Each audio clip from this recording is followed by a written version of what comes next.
సౌర వ్యవస్థలో మరో కొత్త గ్రహం. ఈ శూన్య ప్రపంచంలో మనకు తెలియని ఎన్నో రహస్యాలున్నాయి.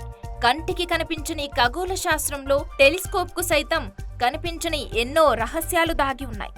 అలాంటి వాటి కోసం ఖగోళ శాస్త్రవేత్తలు శతాబ్దాలుగా పరిశోధనలు కొనసాగిస్తూనే ఉన్నారు. కొత్త కొత్త విషయాలను తెలుసుకుంటూనే ఉన్నారు.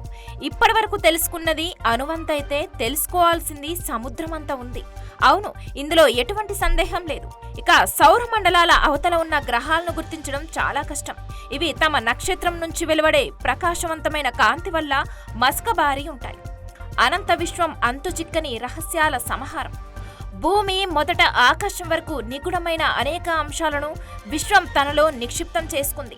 వాటి గురించి తెలుసుకునేందుకు మానవుడు నిరంతరం ప్రయత్నాలు కొనసాగిస్తూనే ఉన్నాడు. అనేక కొత్త కొత్త విషయాలను తెలుసుకుంటూనే ఉన్నాడు. తాజాగా ఖగోళ శాస్త్రవేత్తలు మరో అద్భుతాన్ని కనుగొన్నారు.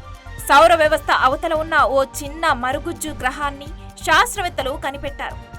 సూర్యుని చుట్టూ 25,000 సంవత్సరాలకు ఒకసారి తిరిగే OF201 అనే కొత్త మరుగుజ్జు గ్రహాన్ని శాస్త్రవేత్తలు సౌర వ్యవస్థలో కనుగొన్నారు.